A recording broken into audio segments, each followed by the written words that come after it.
warahmatullahi wabarakatuh. Sahabat-sahabat dan kawan-kawan di mana saja berada, saya doakan semoga sehat walafiat. Kita berharap pandemi COVID-19 ini cepat berlalu, sehingga kita bisa beraktivitas seperti semula. Jangan mau menyerah dengan keadaan ini, tetapi mari kita siasati. Kali ini saya ingin mendiskusikan satu tokoh, seorang intelektual yang telah berhasil meletakkan dasar-dasar ilmu sosial, terutama sosiologi. Kenapa saya ingin mendiskusikannya? Karena ada kegelisahan ketika orang mengkaji sejarah sosiologi, ketika orang mengkaji tentang tokoh-tokoh sosiologi, tetapi tokoh yang telah meletakkan dasar-dasarnya itu sering terlupakan dan terabaikan. Siapa tokoh itu? Tokoh itu adalah Ibnu Khaldun, yang lahir di Tunisia pada tahun 1332 dari keluarga Muslim yang religius.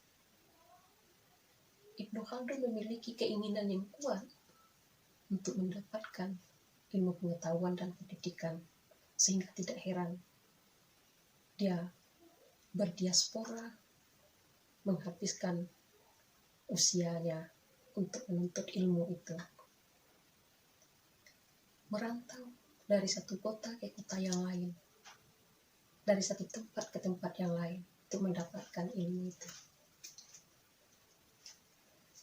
Namun, dari perantauannya itu, rekam jejak tentang dinamika sosial, kondisi sosial, fenomena sosial, realitas sosial, sejarah sosial masyarakat, dia laporkannya dalam bentuk laporan penelitian. Laporan penelitiannya itu dibukukannya, yang diberinya judul dengan Muqaddimah. Nah, buku Muqaddimah itulah sebagai pijakan bagi kita mengatakan bahwa jauh sebelum Barat mengenal sosiologi, di Timur sudah ada sosiologi itu. Dari mana kita tahu? Dari buku laporan hasil penelitian Ibnu Khaldun itu yang berjudul Muqaddimah. Di buku itu ada 6 chapter, ada 6 bab yang bercerita tentang evolusi sosial, sejarah sosial, perubahan sosial, solidaritas sosial, masyarakat modern, tradisional, institusi sosial, ekonomi, pendidikan, dan seterusnya. Kalau boleh kita petakan buku Muqaddimah itu, ada 6 kajian minimal dalamnya. Ada kajian sosiologi kebudayaan, ada kajian sosiologi agama, ada kajian sosiologi politik, ada kajian sosiologi ekonomi, dan ada kajian sosiologi pendidikan. Jadi lengkap. Pada kisaran abad 14 di Timur sudah ada sosiologi itu.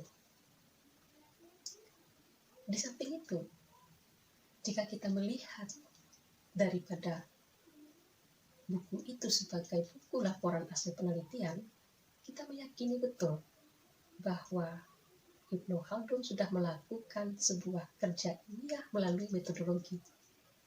Metodologi yang digunakannya adalah metodologi kualitatif. Hal itu terlihat betul dari hasil laporannya.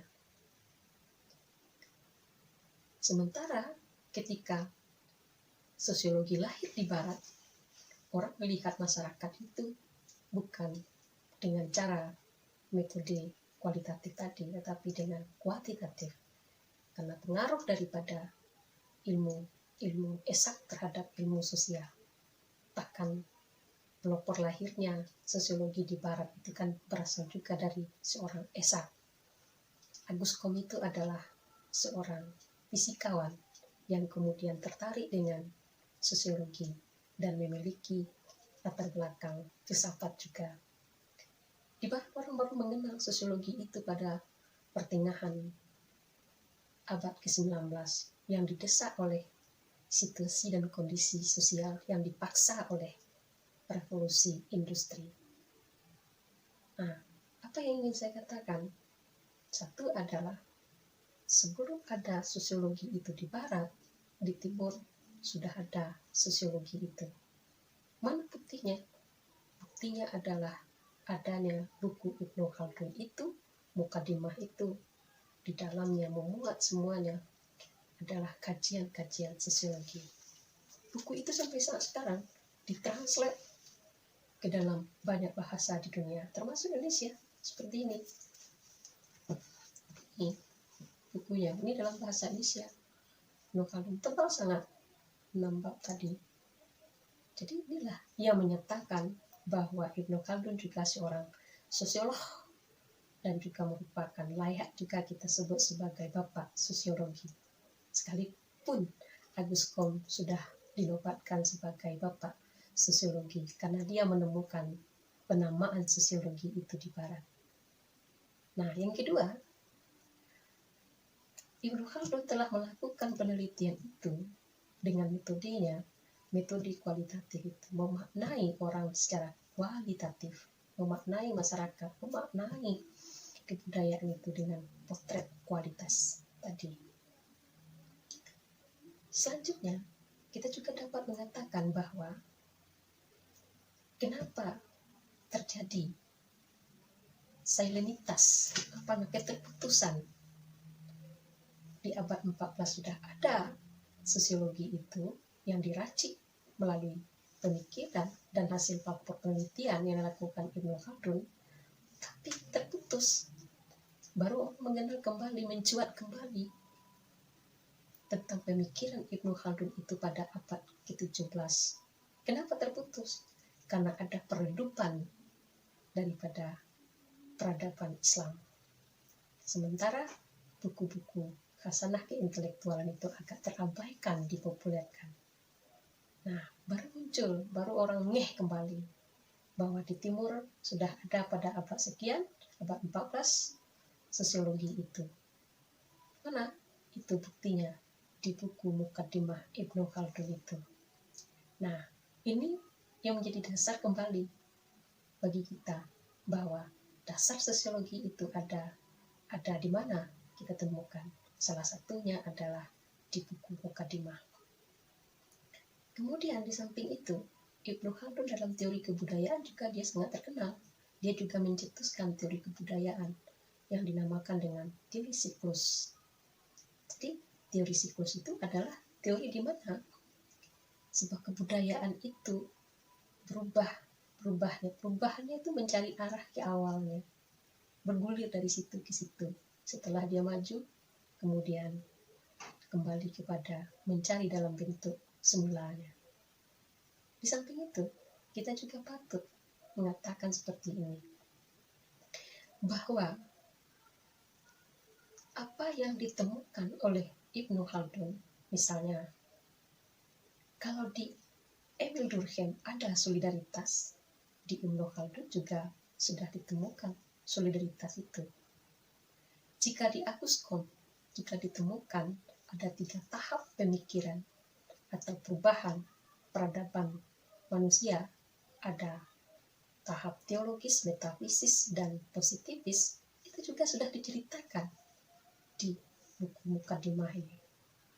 Jadi potret sosiologi itu sejarahnya sudah diawali jauh sebelum ditemukan atau sebelum dideklarasikan sosiologi pada pertengahan abad ke-19 di barat. Nah, inilah yang mau saya katakan, bahwa ketika mau mengkaji sejarah sosiologi, berarti kita tidak boleh melupakan keberadaan daripada apa yang dirintis oleh Ibnu Khaldun. Ketika ingin membicarakan tokoh-tokoh sosiologi, jangan lupakan Ibnu Khaldun. Dia sudah berhasil meletakkan dasar-dasar itu. Bahkan Mukadimah itu dirujuk dan ditranslate dan sangat layak sampai saat sekarang. Nah, yang menarik adalah di buku itu lagi, di mana kita mengetahui ada nepotisme itu misalnya. Tentu ada di bukunya Ibnu Khaldun itu. Kita tahu nama lain dari nepotisme itu adalah asobiyah. Asobiyah itu adalah hubungan pertalian darah. Jadi banyak hal yang telah direkam oleh Ibnu Khaldun kemudian menjadi kajian dan menjadi perbandingan sampai saat sekarang oleh kita. Kita yakin dan percaya bahwa ilmu sosial itu sudah ada sepanjang sejarah hidup manusia, tetapi diilmiahkan melalui kajian-kajian tadi. Salah satu kajian itu telah dimulai oleh Ibnu Khaldun, dan kemudian kajian ini melahirkan teori-teori yang sampai saat sekarang masih relevan untuk kita rujuk. Mungkin demikian saja. Kalau ada ini bermanfaat, silahkan untuk di-like dan di-subscribe, kemudian di-share. Mudah-mudahan ada manfaatnya. Assalamualaikum warahmatullahi wabarakatuh.